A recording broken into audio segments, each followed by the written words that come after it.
Hey everybody, this is Mark Frazier, Principal Solutions Consultant with the Transformational Team, here to talk about creating customer-centric big ideas. More importantly, we're here to talk about how to drive strategic decisions through clarity. 70% of digital transformation initiatives fail, not because of technology, but because this story wasn't clear. Why is that? Let's talk about two big reasons that we see. If you think about Henry Ford, what he said, if I had asked people what they wanted, they would have said faster horses. Our customers are busy. They do their jobs. We do our job. Our job is to see 10 steps ahead. We see where they need to go, where they can go, what's possible. They see only the tasks that are in front of them and one or two steps ahead of that. Our job is to clearly guide them through those 10 steps in an effective way. Secondly, people don't resist change, they resist being changed. I think we can all relate to this. And if we talk about our particular roles, we go into our customers and we like to throw a lot of demonstrations at them, a lot of features, a lot of knowledge because it's in our brains, it's in our tool bag. But that can start to build up defenses and make them feel like you're trying to change them if you just throw information out at them. So how do we overcome this? Well, a big idea. But let's do a quick test before we do that. If I were to come to you and let's talk about this presentation, this particular meeting, and I come to you and say, okay, we're talking about big ideas. Here are the key components of a big idea. You have to go out and create this. You have to find the objectives. You have to find the challenges, initiatives, the value. First thing you think is, oh, great, more work, more enablement, more copy and paste, all for what, right? But if I come to you and I say, okay, let's learn how to drive strategic decisions through clarity, that's a little more intriguing. Customers don't buy features, they buy the future you help them imagine. A big idea is the cornerstone of that vision. Well, now you're getting my attention a little bit more. When you lead with a clear, compelling story, you shift from a technical expert to a strategic advisor, building trust and driving influence across the customer's organization. Well, now we're talking. I think that particular language has probably shown up in a couple of my check-ins over the years. Those align perfectly with what my particular goal is in my role and in my profession. So now I'm actually starting to think, okay, maybe I won't multitask quite as much as I thought I would during this enablement session. I might actually pay attention if it helps me become a strategic advisor to build trust and drive influence. Teach me how to learn how to drive strategic decisions through clarity by using a big idea. I think this one's a little bit more effective. That's a great example of what we're talking about with a big idea. Don't worry about getting better demonstrations, about doing a more effective architecture talk and throwing more features, learning more features to throw at your customers, because all that's going to do is make them put their defenses up and make them feel like you're trying to change them. And don't get stuck on all those things and forget that the customer can only see 3 steps when you're sitting there talking about 10 steps ahead. How do you get them to see all of the steps in between through great storytelling and through very good clarity? So that's a good example of what a big idea is. Yes, I did have to use Copilot to ideate for creating a big idea for a big idea. That did involve some wrestling, but there you have it. So what is a big idea? A big idea is an idea that captures the essence of the value that Adobe can provide written in the customer's language. It helps you drive strategic decisions through clarity.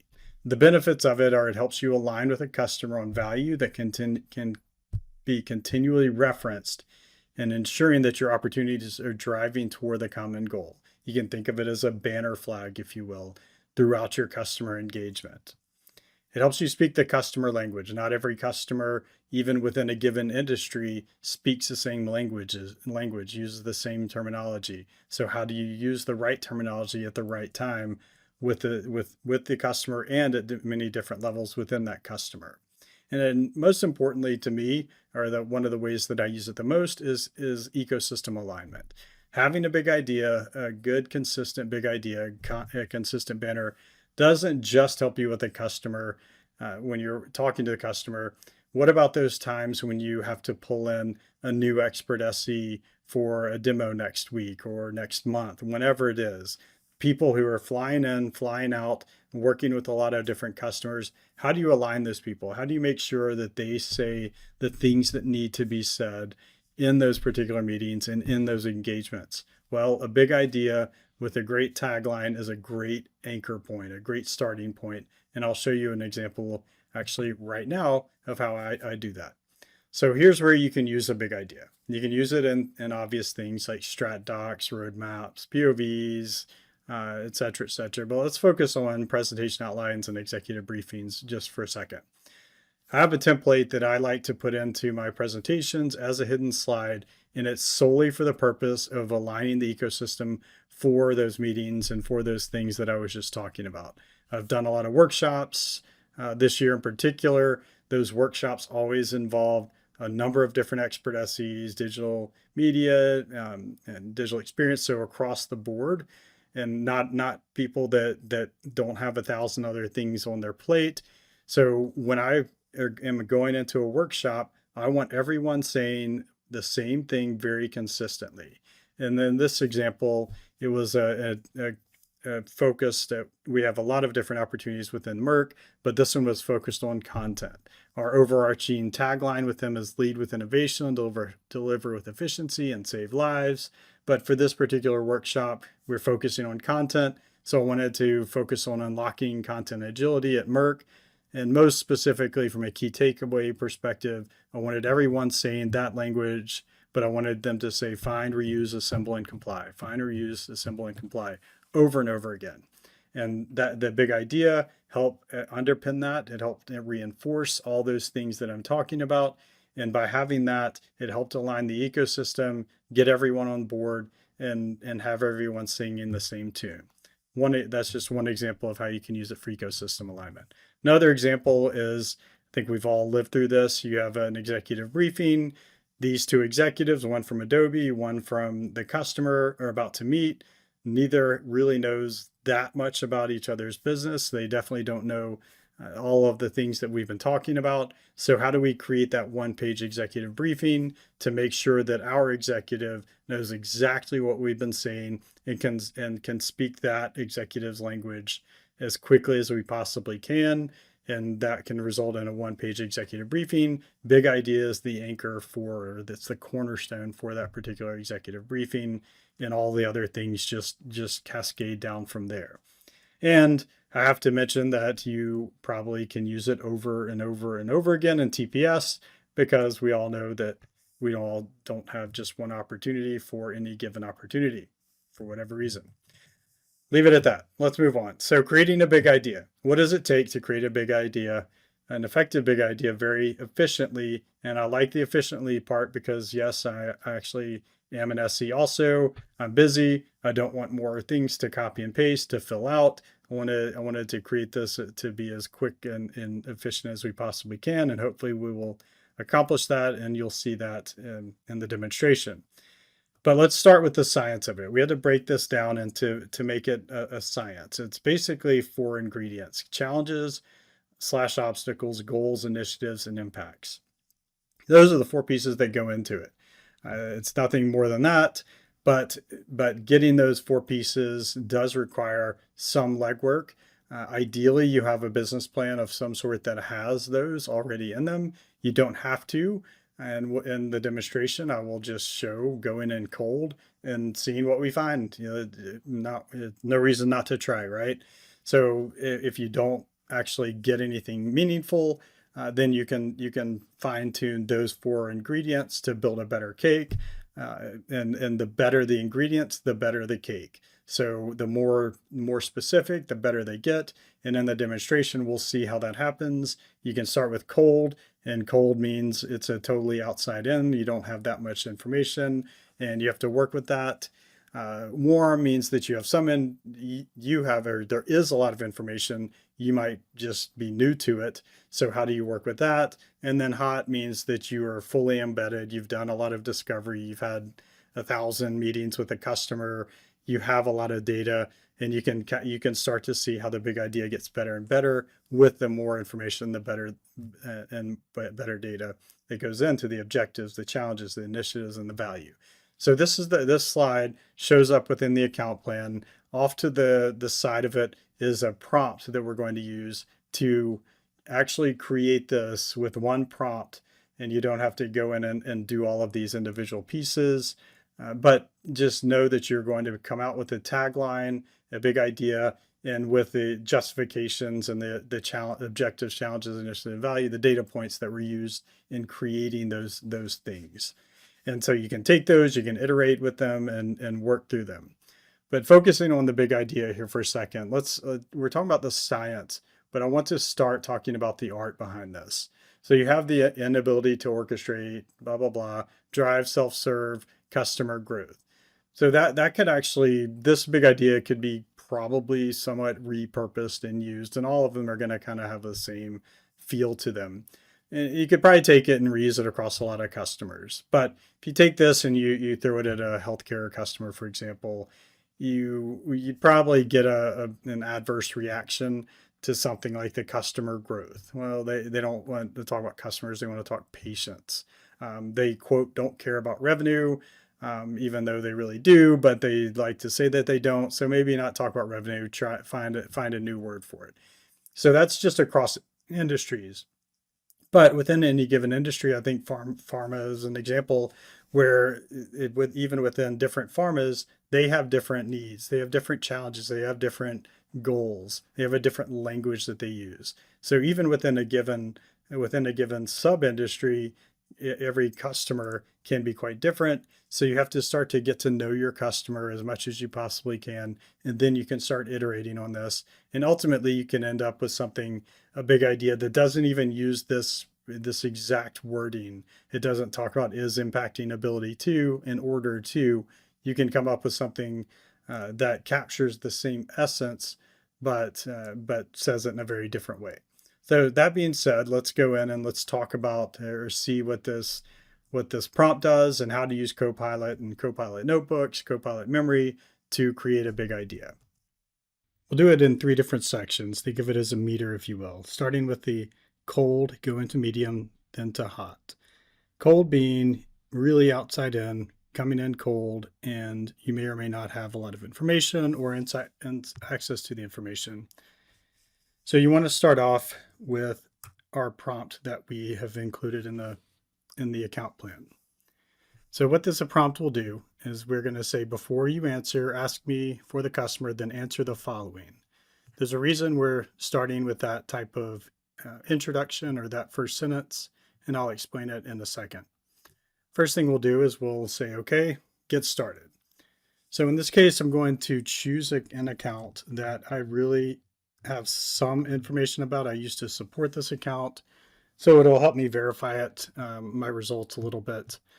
But I haven't supported them in a couple of years, and so it'll be interesting to see what it comes back with.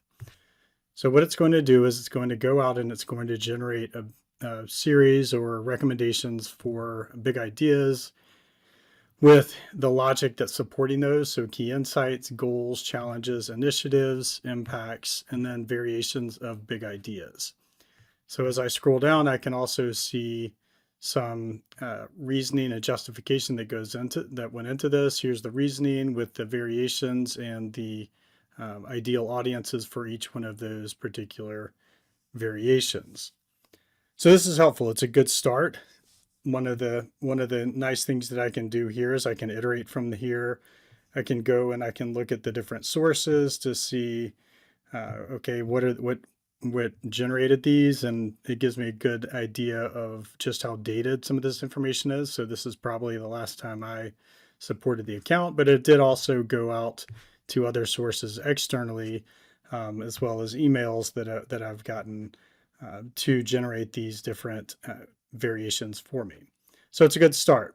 And that's the cold version of generating a big idea from the start or from the beginning.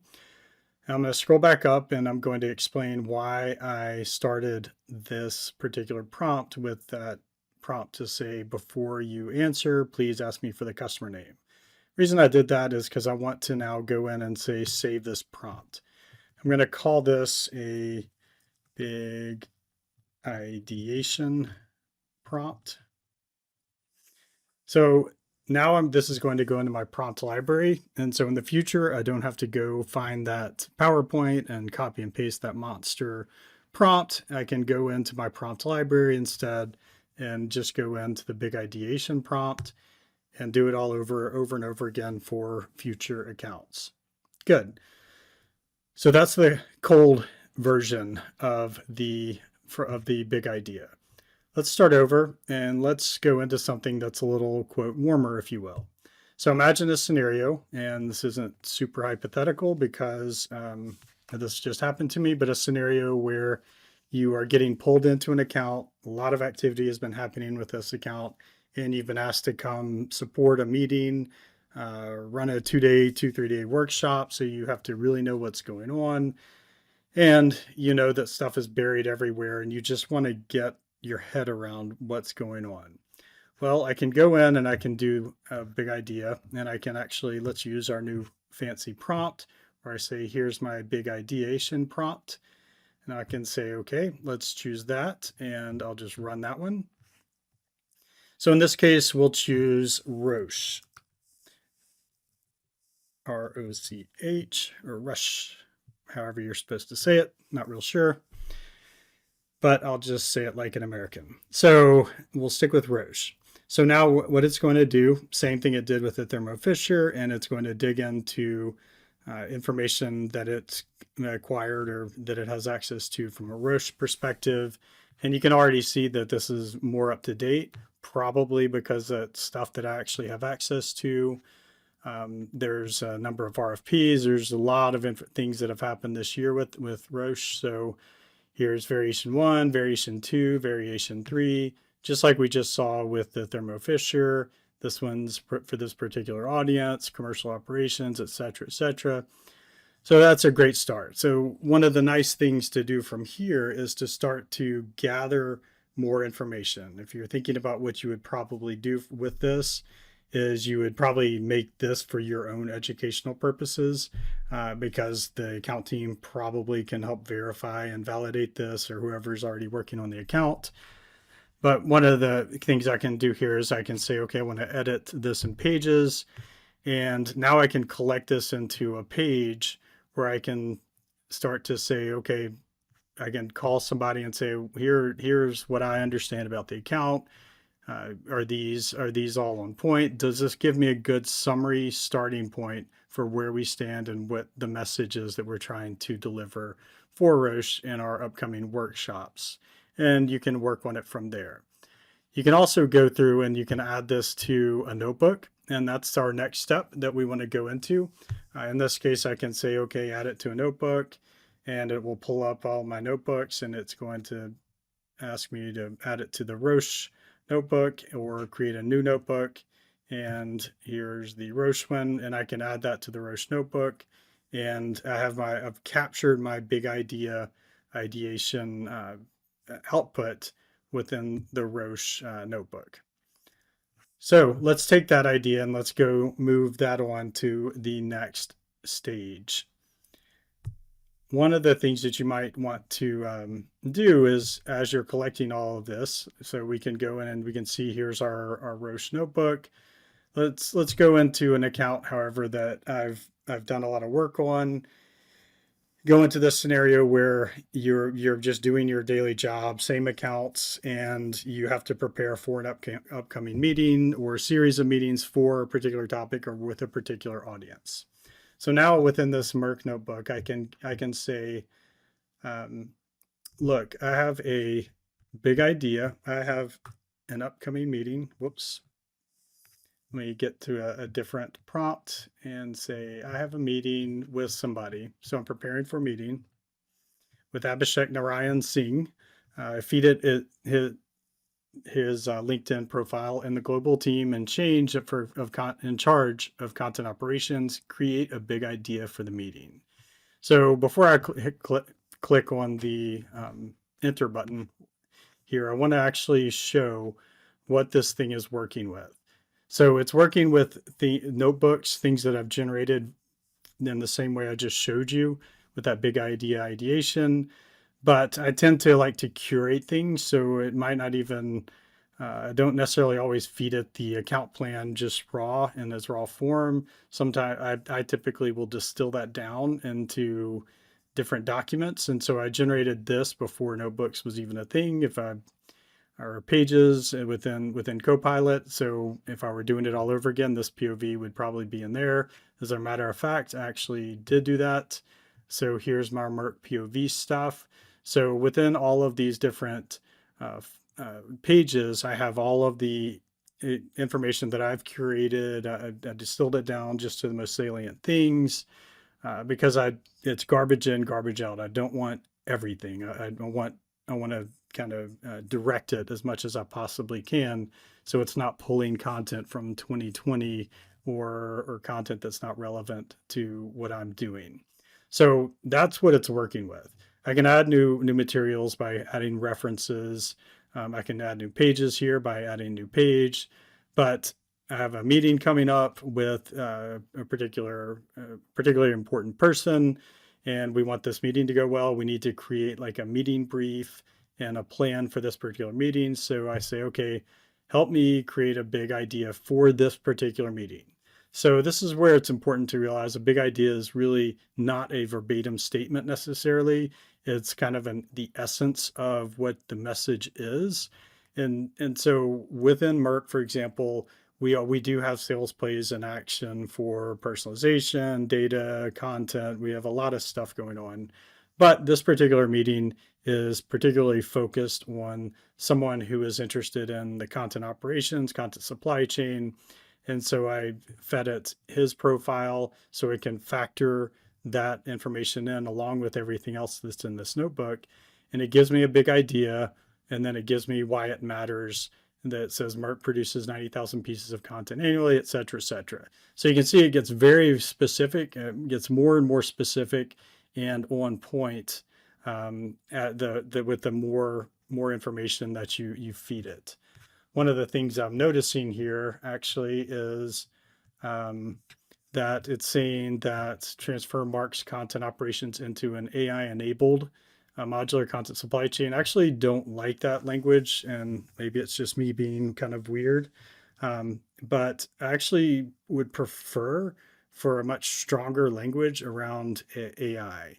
So we keep enforcing or reinforcing with them that we're not just talking about an incremental change to how they're doing their content supply chain. It's a fundamental remaking of or transformational change to how they do their content, because they have historically been bolting on these Frankenstein AI things to their content supply chain. And if we just say an AI enabled, that actually doesn't have much impact. That doesn't have much punch because they already think they're already AI enabled. So I actually want to change that wording. I want to emphasize the foundational elements of AI, reword the previous response with stronger language around the role of AI as the pillar to solving Merck's challenges. So this will allow me to iterate that particular big idea. Again, it's anchored on all the information that I've already fed it in the past. So information that's in pages that are in this notebook. So it is aware of the quote bigger, larger, big idea that we've settled on within Merck, and it's taking that and it's iterating and it's saying, okay, Merck's content ecosystem. Let's see, shared ambition is make AI the foundational pillar of Merck's content operations. I like that a lot more. So I can take this, copy and paste it. I see some things I'd probably remove just to be a little bit more concise, but it's a pretty darn good starting point with very specific data points that we've gathered through our discovery in the past. Fun thing to do here, actually. Let's just kind of go freestyle here and say, help me prepare an agenda for this meeting. Let's see, start and end with the big idea, but emphasize value points surrounding the big idea in the end.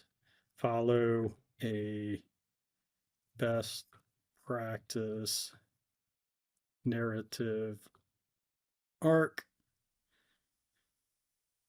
and provide talking points.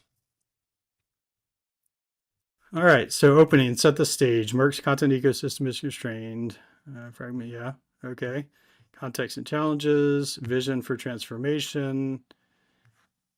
Okay, yeah, I like this so far. Okay, I actually really like it. Okay, so there you go. There's a good example. You can just try things basically. Just kind of feed a different thoughts and ideas and see what happens. And so now I actually have a great briefing document that I would probably, in this case, I would probably capture this and create a new page out of it. I would use this particular tagline as the meeting briefing, and I would use this this as the agenda, and then take it from there. So that's how to use notebooks in a very effective way. And let me explain a couple of things that we just saw. So I'm going to back up and I'm going to talk about this this notebook, and I'm going to show something that when I that I actually had in these instructions, because I did ask it for a big idea. And if you do that without these instructions, you will not get a very consistent good response. So what I've done in these instructions is I said, okay, when a user asks for a big idea, they highlight this, Copilot should create a concise, compelling statement, et cetera, et cetera. So this is different than the original prompt because the way that I like to use this is I'm not always looking for a bunch of ideas. I'm not always looking for a bunch of content or information about a particular account when that account is something that I know a lot about and I've already collected on. It's just something that it's already part of the way I work, and it's already part of my knowledge. So I don't need to ideate all the time with a bunch of variations and background information. I just want to get a big idea because I just want to get something done in 5 minutes and just like we just did. So because of that, I added those instructions. So the big idea is much more direct, and I can take that big idea and I can do it over and over again for particular meetings with a particular focus. And I put that in the Copilot instructions. So I will point out here that the reason I put that into the Copilot instructions is because there's a feature that we can use within here that add the following to memory, : okay, within Copilot chat called memory. And what this does is anytime you go into chat, if I put this, now it's going to add it to the memory within Copilot. And it will say memory updated, got it, I saved your big idea framework. So next time I go into chat, new chat, create a big idea for, I don't know, let's think of somebody else. All right, well, let's just do Roche again. And this time it won't give us as much information because this is that kind of shortcut, faster, big idea. And it's going to follow the thing that I just put into memory, where it's just a brief, okay, here's a tagline, here's a big idea. I could have said, create a big idea for Roche that is focused on content supply chain.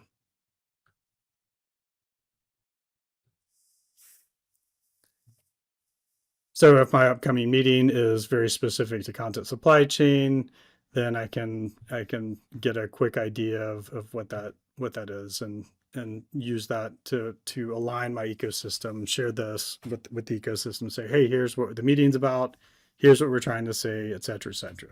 So you're not always reinventing the wheel here.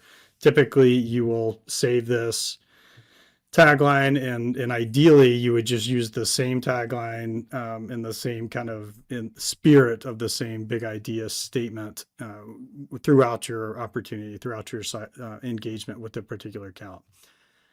Just as a side note, where you can find those settings, I just added that thing to memory. So what I just did is I went into settings, personalization, Copilot memory, and you can see that the thing that I just put in when I said, remember this, it was added to the memory. And so you can have a lot of things in memory that will help you automate things other than big ideas. Good. So we went through, we saw the cold start with the Thermo Fisher. I didn't even feed it an account plan. I could have if I wanted to, but that's a good way of just getting started. You can just do a cold start with this, with our Thermo Fisher account, and within here, so what account, Thermo Fisher. If I wanted to iterate this, I could have actually gone in and said, okay, do this all over again using an account plan, et cetera, but we wanted to keep it outside in, and that's what we did there. We went through and we did the same thing for Roche, but that time we used a prompt from our prompt gallery because we saved the prompt the first time. So this time we said Roche, and it gave us good insights and a good starting point to help ramp up on an account that's already going 90 miles an hour. And that gave me a good starting point from that. I was able to save this output into a page by clicking on the button on the bottom right here. And then I added that to a Roche notebook. So then that Roche notebook allows me to go in and really start to gather things. And finally, we went in and we went to our Merck notebook. And this is an account we know a lot about. We have a lot of data, a lot of things we've already started collecting, transcripts, et cetera. And we were really able to get very meaningful, big idea thoughts and very good guidance and automating how we can prepare for an upcoming meeting by fine-tuning our big idea. Therefore, we can use that to align our ecosystem and be on point for the upcoming meeting. Great. So we saw a lot of things there. We saw cold, we saw warm, we saw hot. We saw three different use cases with three different customers. One I didn't really know much about. The second one I needed to get up to speed as quickly as possible. The third one I know a lot about. I've been in all the meetings, I've done all the discovery, and the data is very significant. And now I'm just trying to get new meetings set up and established, and doing that as quickly as I possibly can. We talked about using the Copilot memory. The prompt is here. There's a link to a document that I've shared with the big idea prompts. But when you do this and you add this to your memory, it shows up within Copilot memory. The time of this recording, I still have to add this to the instructions within a notebook. And I just want to point out that I have no idea if or when the roadmap is changing for Copilot. But as of now, you have to put it in both places. And who knows, by the time I click stop recording, it could be different. But for now, you do have to add this prompt if you want to use, if you want to be able to say create a big idea for, and you want a very standard output, you have to add these instructions to both places. And I just wanted to throw that out as a little disclaimer. Good. So now we're on the final stretch. So you're getting better and better at driving clarity, right? So now let's talk about proofing your big idea. What does a good idea look like? Good big idea look like? Well, here's one example. I chose this one because I like it. I didn't even create it, but I liked it. I saw it, I found it, and I liked it, and so I repurposed it here. And especially like it because it doesn't follow the exact format.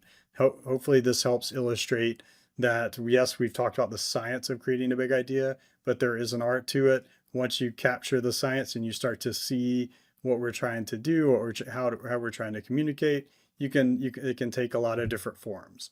So here we're saying by embedding intelligent automation, I won't read the whole thing. But but even though it's really short, and that's one of the things I like about it. It's concise and it's persuasive and it's strategic. It's very clear. It succinctly states our core premise. And elements of it provide things like the North Star, data first culture. First thing I get when I see that is it's kind of a North Star that I can head toward. I like that it captures the idea of the transformation. It has a transformational vibe to it. Strategic influence, you get a strategic influence feel from the transform your customer service from a cost center into a powerful engine. I really like that language. I like the strategy behind that. And finally, loyalty and growth. That's something that probably shows up in the customers, some customers' KPIs or their particular goals. Their job is to drive loyalty and to drive growth, and that is captured here. It attaches those emotions and ambitions for the people who are receiving this. So there's a good idea of what a good big idea looks like. How do you get there? Well, fine tune. You fine tune things. We saw in the demonstration how I was fine tuning things. Again, the more you know about the customer, the better off you are. I've been in meetings. I've seen the way that customer reacts to certain things. I've seen the way that they think that they are already AI enabled through these kind of bolted on AI things that they've put throughout in no really meaningful way. But they already think they're AI smart and they're AI enabled. So I want to use language that actually starts to communicate something much more transformational, something much deeper.